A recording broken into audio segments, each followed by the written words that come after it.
right, welcome to the second episode of Roni's Remedy podcast.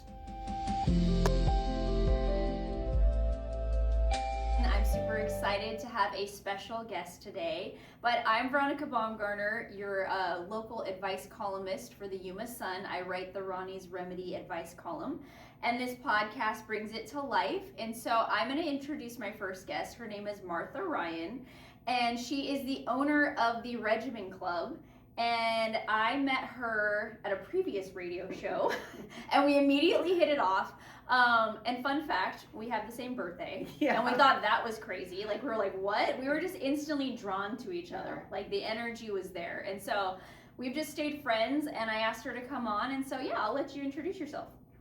Hi, good morning. My name is Martha Ryan. I am the owner of the Regimen Club. And yes, funny story, that's where I met Roni at a previous radio That's right. interview that I had there. Mm-hmm. And I think after that, we decided to catch up on lunch. Yes. So we can do some of your talk about your meditation stuff Yeah. that you do, which is amazing. And we just started talking. We're like, well, when's your birthday?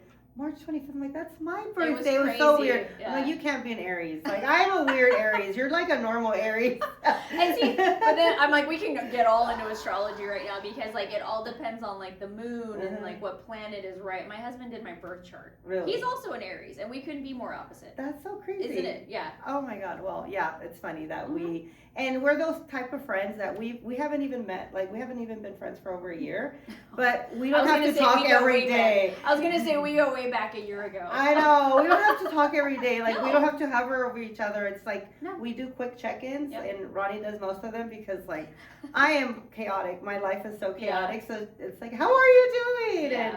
And fun fact, she is a provider there at the Regimen Club. Yeah, I do some coaching. I do have coaching. So I am a certified relationship and life coach. So I do work one-on-one with people where we get your goals going. Yeah. And so she was like, hey, do you want to come do it at the spa? And I was like, of course. You know, and then I did some meditation classes there, but I'm not just quite sure that's the path for me. But yeah, I had to have you on. Yeah.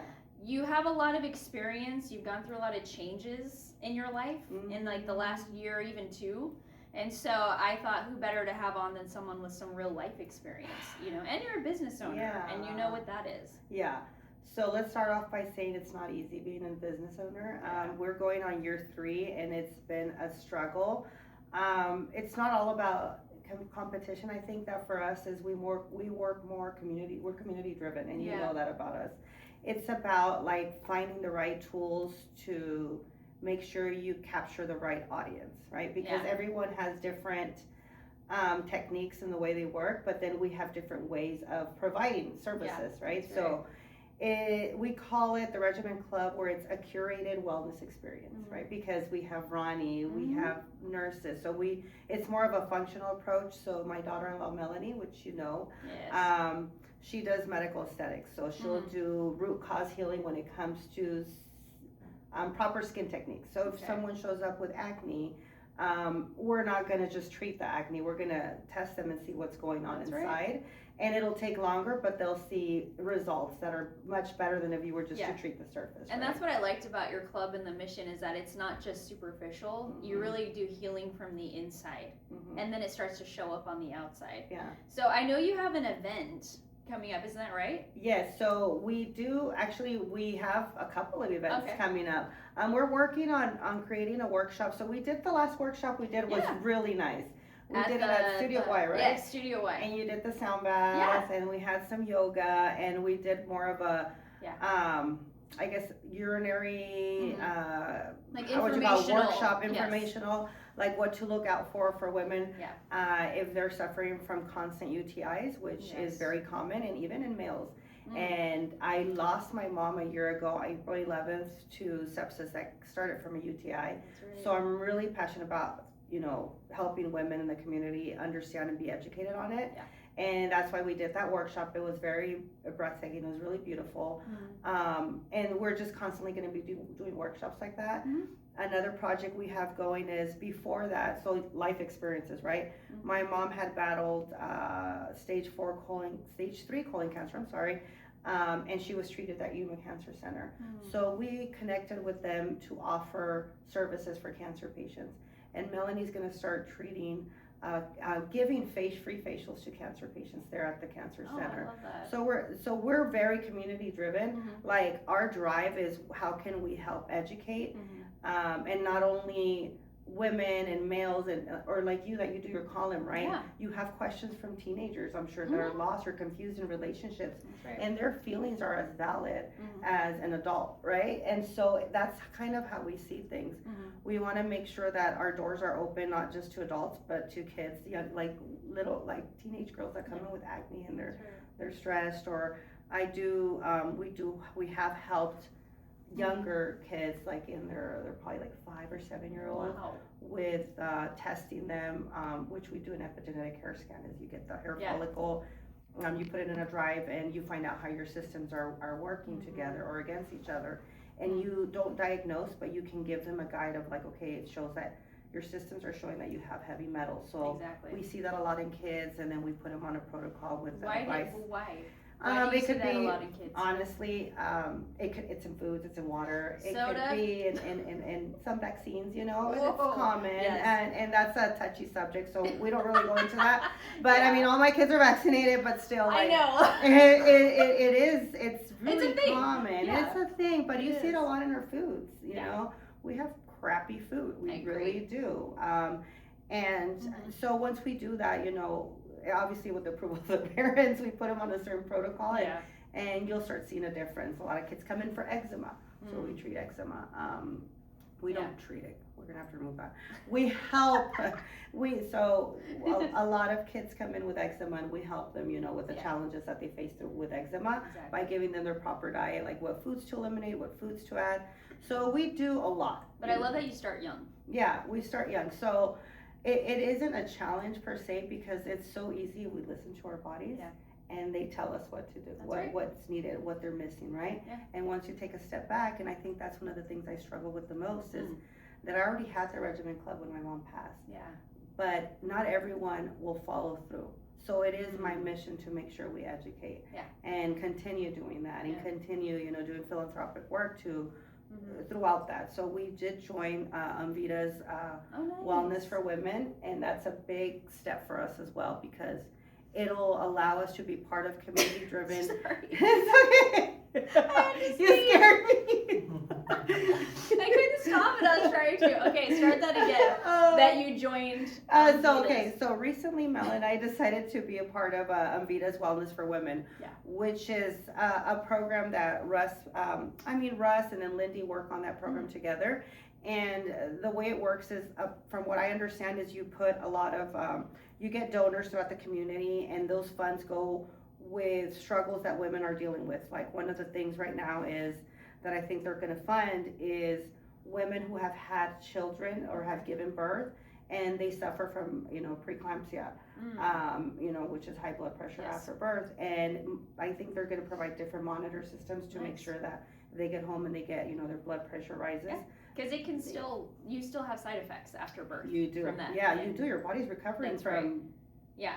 giving birth. And I'm sorry, it took 9 months to grow the baby. It takes just as long or longer to get those hormones out of you. It's crazy, So it's really nice, and it's just being part of all these things have really just shaped who I am. And another, me, I've been in ag for over 27 years, and recently that career has stopped for me. And it's something that I'm kind of still trying to figure out where I'm going in my life, but I know that it's more on the spectrum of, wellness. And it's just weird, waking up every morning and being outdoors to now it's like, you want to do a podcast? I'm like, sure, I have nothing to do. Yeah, my schedule's clear. It's like, but I saw something online that the average age of a woman's career change is 40. Yeah. And you're there. You're 45? in your 40s. Yeah, but you already started a business 3 years ago. So 42 really. Yeah. And so I feel like, okay, I just turned 40. Well, same birthday. She Same turned 45, I turned 40. I'm just beginning to barely comprehend life, at this age. I don't know if I'm a late bloomer or that's normal. No, that is normal, because we started the business 3 years Yeah, ago, 42. and the average entrepreneur opens up their business in their 40s. That's crazy. So I feel like we're on the right path. I feel like our frontal lobe is fully developed by then. Maybe that's why. I don't know. Mine's still soft. Like, don't drop me on my head. Yeah. But like, I'm still learning. I'm still growing. But I think that's just life. It is. Like we should never stop learning. But when you have such a big change, you know, that Yeah. means I started at ag, then that would, I don't know what age that would put me at, but Wow. it's 27 years plus. Sure. Not good math. But you not had good it- math in my head. You're but like, sorry. don't age me. Don't judge me. But like, good for you. Yeah. New career path, new change. I remember when I met you a year ago, you were deciding if you wanted to stop ag. Like you were just like, oh man, do I put in my notice? Do I not? Like you were really like not doing it. And now look, you did it. You ripped the Band-Aid off. Yeah. All right, well, let's answer some questions. Yeah, I guess so. I think we've been talking for quite some time. I think we have some time to answer some few questions. This is the Ronnie's Remedy podcast. So, okay. So my guests don't know the question, so she's going to be surprised. And I think you'll do great. So are you ready? Yes. Okay, here we go. I'm a retired woman in my early 70s, single, and have been married twice. I'm surrounded by family and friends, but sometimes I feel like life could be a little more fulfilling if I had a male companion. I haven't dated in years, and what stops me is I don't want to take away precious time from my family and friends by being in a relationship. I know there are online websites, but I need to be careful putting myself out there. I need some guidance. So what do you think? Female? Yes. Yeah. I mean, I think like she's using her motherly instincts and thinking I have to be with my family, but she's 70. Yeah. And I feel like she's done her job. Yeah. And honestly, Joe, sorry, but if I was 70 and I'm lonely, maybe you want to look for companionship. That's right. And she's right for saying she wants to be careful because there are some shady websites probably out there, right? And people. And just people, even on the good websites, like, there's bad people. I think like leave the guilt of feeling like you don't want to do it because of your family and live for yourself. We were just talking about that. Right. And we're 40, so I think we're going to be ready to our spouses. Yeah. But I think live for yourself. Yeah. Right? Yeah, if you want a male companion, go find one. Go find one. And don't be scared to put yourself out there. I just see like a lot of fear. A lot of like, oh, if I put myself out there and get nothing in return, what does that mean about me? You know, am I ugly? Am I a bad person? No, let that go because the right one will find you. Yeah. And I always like, and they don't want to give any time, like, oh, I'm with my family and friends all the time. Well, if you want that male companion, you're going to have to sketch out some time for them. But the right one will be added into your life. Yeah. You know, they won't take away. That's why I'm hearing fear of like, they're going to take away from my family and friends. Yeah. But why would that happen? And you know what? It's funny that you brought up this topic because obviously my dad, after 49 years of being married with my mom, he's like, you guys go home and I'm alone. Yeah. And I'm just like, well, it's too bad. Like you would be married to my mom you're not allowed to date. But then I see him alone and it breaks my heart. Exactly. Because all he's known was my mom, right? And so I tell myself, like, stop being selfish and let him live. Like, let him however much time he has. He's depressed. So. Yes. No, I think he should live for himself, as should she. That's right. And move on, right? Let's see what life has to bring. Yeah, just quit being scared and just go for it. And like your dad too. So has he started dating? Yes, of course he has. Really? It's ridiculous. Oh my. I agree with it, but I don't. Yeah, that's okay. You don't have to agree with it. But as long as he's happy, because God knows how much time we have with him, and I wouldn't want him to leave. You know, I mean. And like you said, he's lonely. He's always had a companion for 49 years. He's really lonely. And so maybe this is the way he's grieving. I know. When him and my mom met, my mom was 14 and he was 17. Whoa. I know. Back then they used to marry young.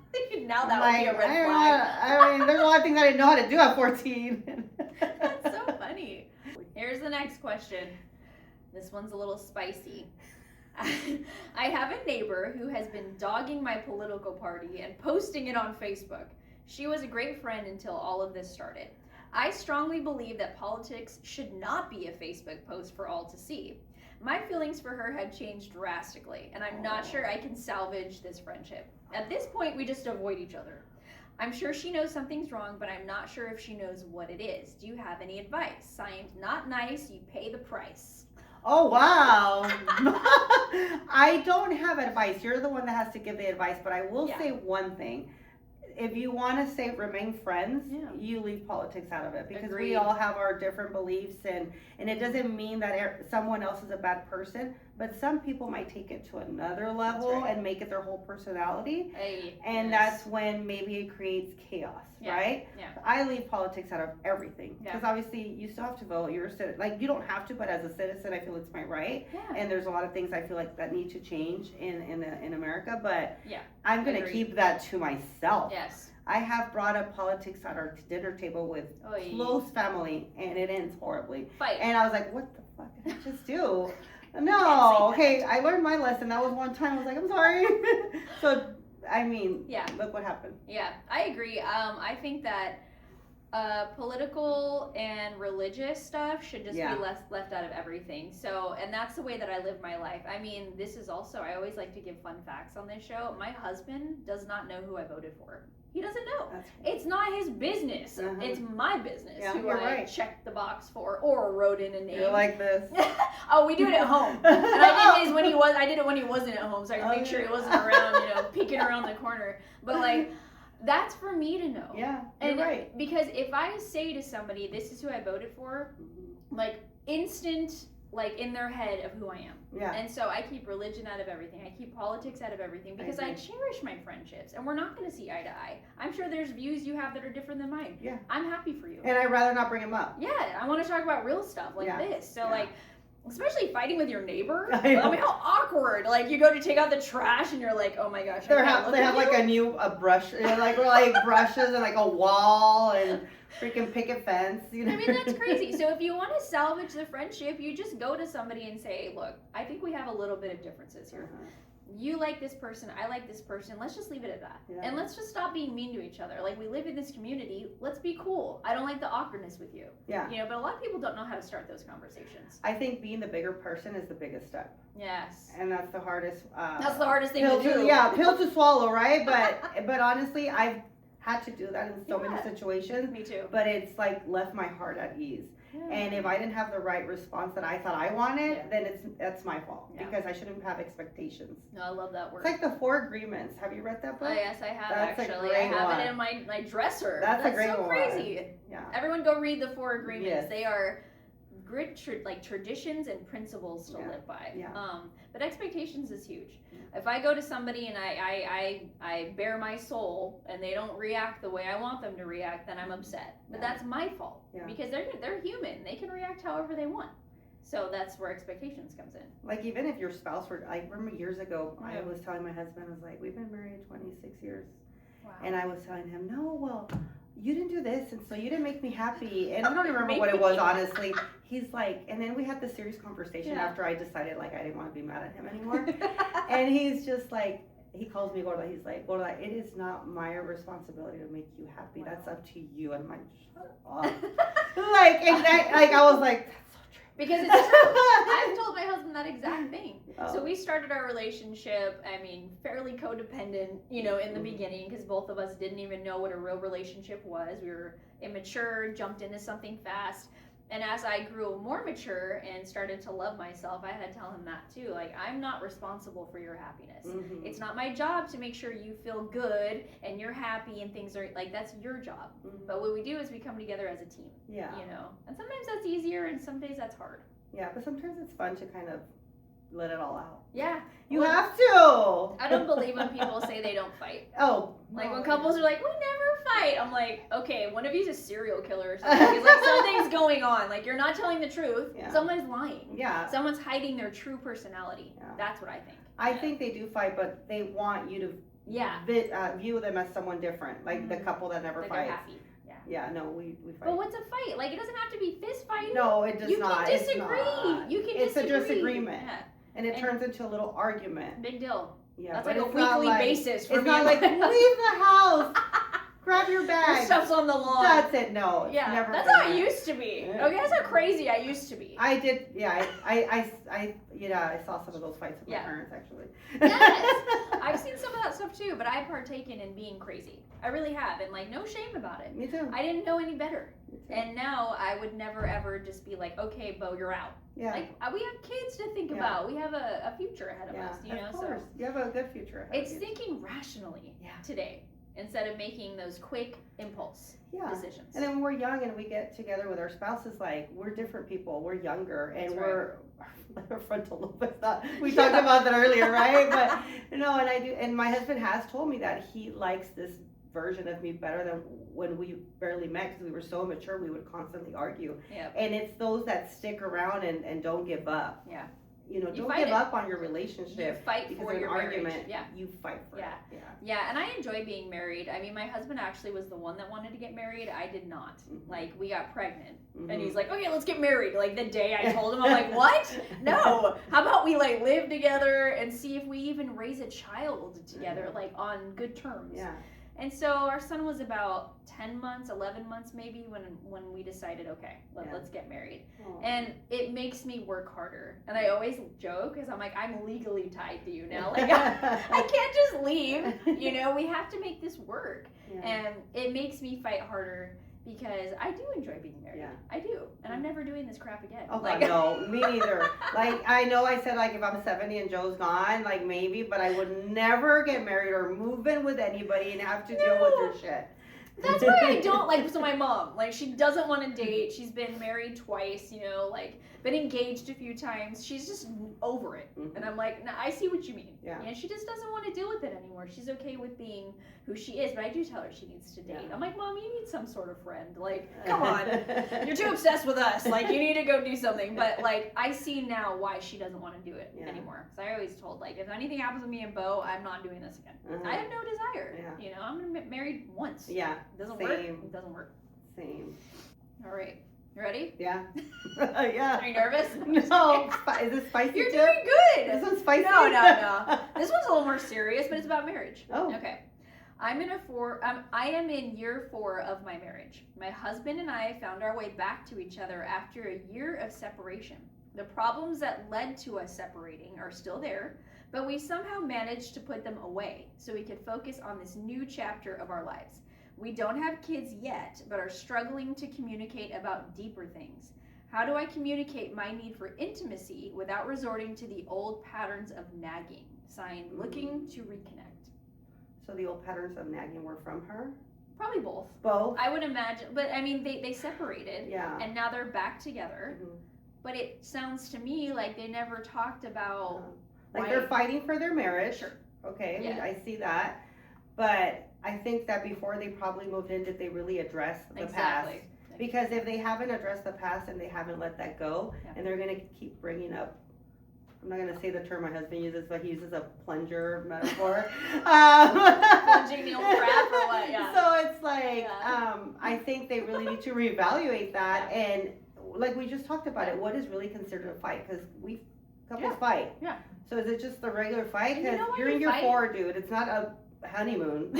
It's gonna be chaotic. Also in the beginning too. Yeah. I'm on year 7. Yeah. And I feel like we're just hitting this like weird patch, but like also super comfortable and like can talk to each other. We're best friends. Yeah. But honestly, when you're best friends with your spouse, you're going to fight. Yes. You fight with your girl best friends. Yes. You know, like you argue. Yeah.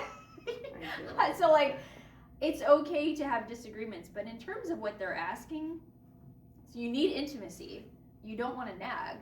So it sounds like nothing's changed. Like it sounds to me like you just kind of missed each other, jumped back into living together, but you never addressed the real problems. Yeah. So what is the root cause of why you separated?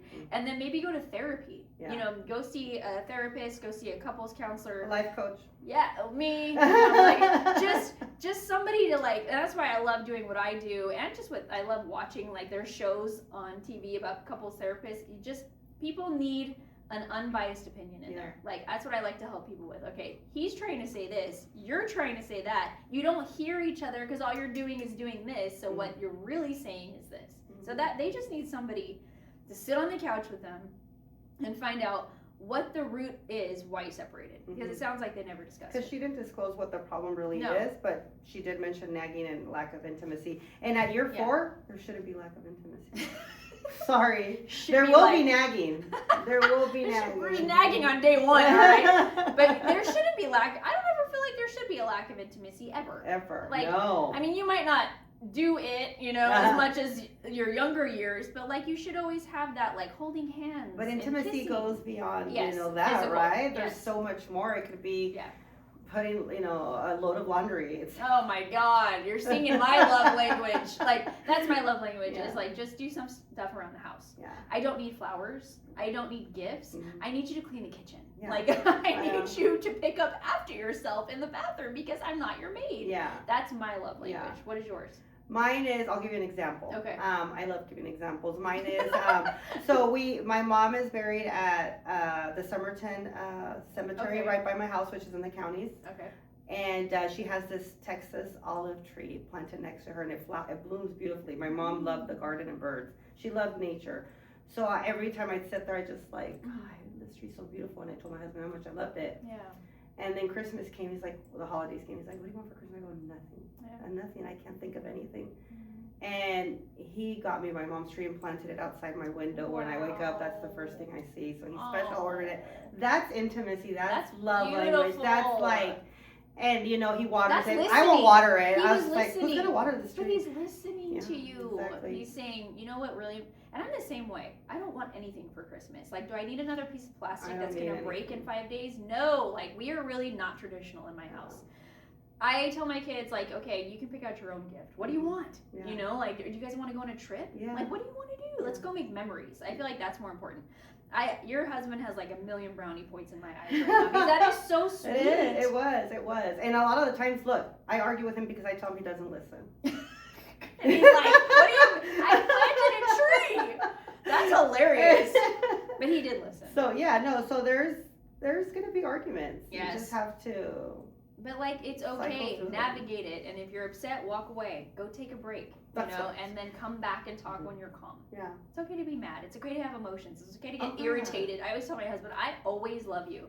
Love's never the question. Right now, I don't like you. Yeah. So, I don't want to say something I can't take back. So just give me some space. Yeah. And words hurt. Yes, words you can't take them back. Yeah. Words hurt. Be careful with words when you're fighting. Maybe just argue zip it. And just walk scream away. a little, but don't insult each other. Agreed. All right, let's answer another one. Okay, those were good. Okay. All right, ready? This is a deep one. One of my children is in an abusive relationship, and she's not ready to leave. The abuse is not one-sided either. Recently, it came to a boiling point, and I called the police, but nothing changed. Now we're having holidays together, and it's awkward. What tips do you have for me to navigate family activities more comfortably? Signed, I have to be kind to that jerk. Oh my God. And the abusive is both ways. Both. Like they hurt each other both ways. Her daughter and her son-in-law are both abusive. Like the first question on my mind is, how did it get to that point? Did they see that growing up? The daughter or the son, right? And if they saw that growing up, it's something that's embedded in their brain and their chemistry. Like they're just gonna think that's normal. Yeah. Right? Agreed. And then if they have kids, guess what? They're gonna think that's normal. Yeah. And I've seen couples or a couple that do this in front of their children, and it's both ways, you know, and you tell them to leave each other and they don't do it. As a mother, I can only imagine what she's feeling like. But do you want to wait? So do you want to butt in and tell her you have to separate? But where did it start? Where did this behavior start from, right? Yeah. But or do you want to risk losing her if something happens? Yeah. Or her hurting him if something happens? Or them having kids and being raised this way? Yeah. So it's like you either butt in and she's not ready and you force her to leave and she moves out, or you don't butt in and something can happen to either one of them. Yeah. I don't know. So I always like to, so the question is, what tips do you have for me to navigate family activities? Honestly, like, no, but what you said was great. No, sorry. I just kind of, like, for me, this is how I answer the questions. Like, I try to answer the question they're asking, and then I definitely dive into more, like, what you're talking about. But, like, how do you navigate a family activity where you know that this son-in-law is maybe abusing your daughter, and vice versa? It's always a two-way street. Yeah. You don't go. Yeah. How about that? Yeah. Like, how about you stop attending these activities in not like a protest, but maybe like a boundary of like, you guys, I really don't support this relationship. You guys need help, and so I'm not going to participate in this anymore. And if you do go, don't even say anything about it. Like, it's none of your business. maybe tell your daughter, like, take her to lunch, Mhm. you know, and say, hey, look, this guy's not the one. Mhm. He's not the one for you. I'm telling you, and you're not your best version of yourself around him either. So I would love if you separated. That's my piece as your mom. Mhm. And then if she listens, great. If not, you have to let it go. But if you don't want to be around it, stop attending the activities. Yeah. Like, that's really like what I would think. And that's got to be hard because it sounds like the mom really wants to be around, but it's hard. And I think kids will never really understand until you're an adult and have kids of your own how much our parents really love us. I know. And I didn't. Yeah. I didn't until I got older. Yeah. Because I always thought, like, so me and my mom growing up, horrible relationship. Like, so bad. Same. Oh, it was constant fighting. Same. I was also a rebel and doing drugs and drinking at like 12 and 13. So my mom's like, you're out of control. And I'm like, get away from me. You know, so, you ruined my life. I hate you. Yeah. That sounds like it's me. your fault. Yeah. So like we always fought. And then through my 20s was a crap show, you know, and then I got, you know, sober at 28. I changed my life around. And ever since then, it's just been a gradual piecing back our relationship. But now as a mom, like what you said, like now as having a 16-year-old who is putting us through the ringer also, not with drugs and alcohol, but just the attitude of, but that's normal. It is really normal. I never had a teen before. I don't know how to handle the mouth. I mean, you did it. That's my mom's like, karma. Really, yeah. My mom would say the same thing. Yeah, she's always like, she just laughs. Yeah. And then having an 8 and a 4-year-old, I didn't realize now, like what I would do for them, now I realize that that's what my mom was doing for me this whole time. So it's, her daughter is just gonna have to get older. It's a hard question because it's like you really have no control over your daughter's relationship. So you can say I support it, I don't, speak your piece, and then either be around them or stop being around them. I mean, honestly, that's gotta be hard as a mom though. Yeah. And the daughter doesn't realize it because I'm assuming is she really young? I'm assuming she's really young. I would agree. Yeah. Well, that was awesome. I had so much fun talking. Like we could have just gone on and on and on and on. Like I know I'm gonna have to have like we need a timer. We need them in the background to be like wave a banner. Like okay, enough. But I love you, Martha. Thank you so much for agreeing to do this. And why don't you tell everyone how to find you? So we are in Foothills it's 11593 South Fortuna Road, Suite B, but you can find us at www.theregimenclub.com, where you will find a list of amazing services we provide. Roni's there as well. We do so much. We have a lot of events. Actually, on our website, we're going to start opening up a calendar of events, which I was going to talk to you about. So find us there so you can see upcoming events because Yuma can get really slow and boring in the summer. So, yes, we all know that if you're a human. I know. So, but yeah, that's where you'll find us. Our number is 342-8750. And that's where you can find us. Yeah, and all the socials too. Yeah. Instagram. So and you can find me. You can send me questions that maybe you want to add, or we can answer on the podcast. You can reach out to me if you want to be a guest. Yeah. Like it's free, it's fun, it's a good time. So thank you so much for coming. Oh, thank you for having me. Now I know why you're an Aries after this conversation. Because I'm crazy. No, I'm just kidding. All right, well we'll catch you next time. So thanks for watching. Bye. Thank you.